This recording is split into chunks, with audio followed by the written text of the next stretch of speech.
Hi, everybody. Michael Sterry from the Lakes here, and just bringing you today's good news reflection. If you're reading again a chapter a day, we're in Galatians. We just finished chapter 3. We're on to chapter 4, as always, and I encourage you to read the entire chapter. But just to catch you up, chapter 3, Paul's been talking about God's promise, how we are the heir, we are the adopted children of God, and that promise is for everybody.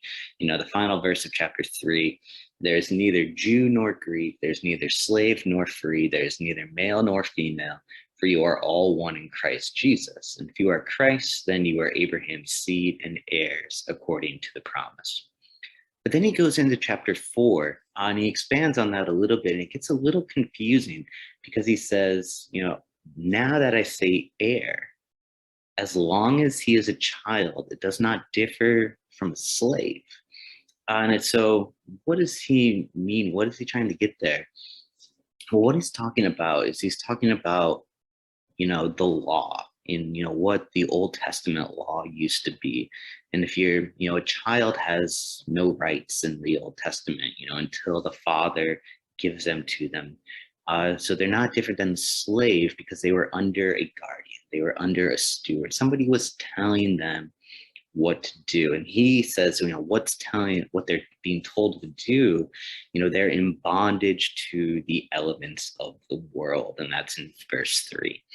And what that's referring to is, again, the law, what we were under, what the children of God had to follow was the law of the Old Testament. It told them what to do, it told them what to eat, it told them what to wear, where to go, etc. And it's this idea, if you've ever heard the term legalism, if you can follow all the rules, then you're okay. And that some people really like that. If you have a list of rules, then it can give you a sense of control. You know exactly what you need to do. It can even make you feel superior to others if you can do it better than they can. But what it does, and what kind of Paul recognizes, is that it can produce spiritual immaturity. It can actually keep God's children in bondage like a slave. And so that's what he's referring to there. And so that's what makes the birth of Christ even more powerful, even more impactful on us as children of God. So we go to verse 4. When the fullness of the time had come, God sent forth his son, born of a woman, born under the law, to redeem those who were under the law, so that we can receive adoption as sons. God sent Jesus under the law so he can fulfill all of the demands of the law for us. Now we don't have to concern ourselves with following everything exactly right, but Jesus's birth, sacrifice for us, fulfilling that requirement, allows us to be adopted by God simply through receiving Christ. And so our verse of the day is 6 and 7. And says, and because you are sons, God has sent forth the Spirit of the Son into your hearts, crying out, Abba, Father. Therefore, you are no longer a slave, but a son.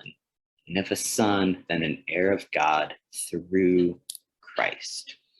When we get saved, when we take Jesus into our hearts, the law gets replaced with love. We move from a slave of sin, into this inheritance, into being sons and daughters of God as full heir, with everything that comes with that. And we get to live with God forever. So that's today's good news reflection. As always, again, read the rest of the chapter and keep up with the daily verses, but I'll see you next time. Thanks.